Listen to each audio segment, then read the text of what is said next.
Garrison City, fortified city in a time of danger. This is the oral history of Dover, New Hampshire, March 2020 to March 2022. I have collected the stories of the Garrison City in unprecedented danger, in that new normal, for historical collection and future generations to better understand the time span of March 2020 to March 2022 as a member of the Dover community. The voices of those who have participated, although authentic and felicitous, they reverberate the idea that although time changes so much of our experience remains the same. Dover is the Garrison City, a name rightly fitting as it is a fortified city of active, engaged, and thoughtful citizens. It is the essence and stories of what transpired in Dover that I wanted to capture. Was Dover truly a fortified city, insulated by our deep history as a community built in preparation for the danger that was to come? The community that had already survived a pandemic, a flood, and several destructive fires appeared to be a safe haven. However, will the stories from this time tell us different? My method for collecting the stories was connecting with the community. I sought out individuals in the community, asking if they would like to share their story. An impressionable story, a monumental moment, something that left a mark on their soul and should be shared with future generations. Mary Provincial Fogarty, a student at Tufts University who was brought home from college in 2020 to complete her freshman year in the confines of her childhood home, wrote a beautiful piece about meeting Priscilla, an older woman who had once lived in her house. As for most people, the early days of the pandemic were more than just a little isolating. It was difficult to feel any sort of kinship with the larger community. Priscilla reminded me that we belong to a much longer lineage of our town's history, one that would certainly survive a pandemic.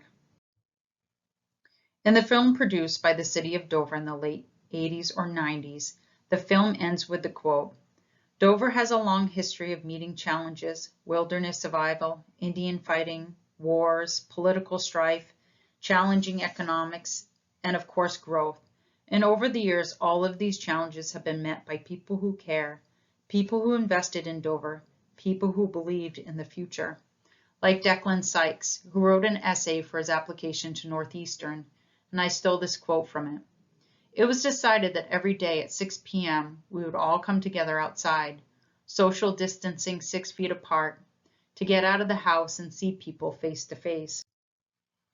And Mark Holt Shannon, an 8th grade English teacher at Dover Middle School, who wrote a beautiful piece about being a man about town in Dover, and his love of this coffee shop that was shut down during the pandemic. I fell in love every time I sat at that window seat, in love with my life, in love with community, in love. Struggles have had a common place in Dover, as John Tuttle, his wife and child found in 1638 when they were granted land by King Charles II. They sailed from Wales and shipwrecked off the coast of Maine, then walked through the wilderness, settling Tuttle Farm in Dover. In March of 2020, the United States of America was struggling with issues that have held commonplace in Dover before, and yet in this current society it all felt new. Susie Jaggard, a single mother of one, had only moved to her house in Dover a few months before the pandemic, and she wrote about her daughter's isolation in their new home. Looking out on Pearl Street, I'm racking my brain to find some moral to this story, some narrative arc it should be following, a meaningful lesson, but I don't think there is one. Trauma doesn't care much for the narrative arc or whether we've learned a thing of value. It doesn't care if I'm a stronger person now or a shell-shocked one, or if I'm one at all. Susie's story held similar notes to that of Dr. Danny Richer's trauma, as he questioned his home in Dover. Our incredibly close-knit community changed during this time, or at least my experience changed, as has my perspective, worldview, relationships. I still appreciate Dover, but I don't feel the same. Our family started here. We had kids here. They made friends here. Roots started. For this, I love it. And Dave Sykes, the father of 2 boys, an independent business owner, holding up his end of the cottage industry New Hampshire is so well known for. Dave spoke about how he and his wife had always spent their anniversary at the New Hampshire Film Festival, and in 2020 they needed a new way to celebrate. It was definitely not the New Hampshire Film Festival. It was, in some ways, even better, because it was ours, because we made it out of nothing at a time when everyone needed just a little something. It was a labor of love, and it was pretty magical. Casey Conley, a member of the House of Representatives, wrote a piece called 353, which was the last time that he was at the House chambers. And in the end, he wrote, "It wasn't until the House finally returned to the Capitol and the House chambers earlier this month that I really thought back on a time that which ended up being the last time everything was normal." And Mike Joyle, the Dover city manager, spoke about how Dover managed through this time. At this point in time, it appears the most recent COVID infection surge is abating, and life is returning to a new normal as we have adjusted to it throughout the pandemic. Yes, as we all have adjusted to life after normal. In these stories, I believe we found the essence of Dover, the real fortification of community. However, I too believe that, as the late poet and summer resident John Greenleaf Whittier said so famously, "When you want to smile, but you have to sigh, rest if you must, but don't you quit." The residents of Dover have not quit.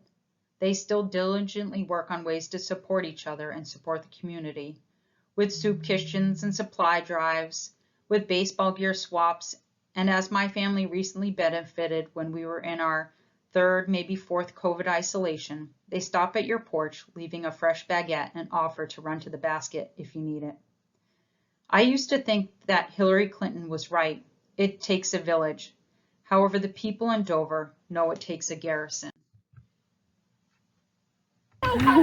There's traditionally an invocation at the start of a commencement, so I just want to acknowledge that we are people of many different faith traditions and spiritualities, and we bring different understandings of the source of our life and its meaning.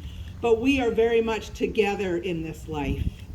We are together in the daily joys of everyday living, but also in an extraordinary time that we will learn a great deal from. So I just want to invite us to breathe deeply together right now, if we could. A deep breath of gratitude that we are here in this extraordinary, beautiful moment. Let us never forget to acknowledge the endless blessings of our lives, of our families, our neighborhood, our children, our future. Thank you.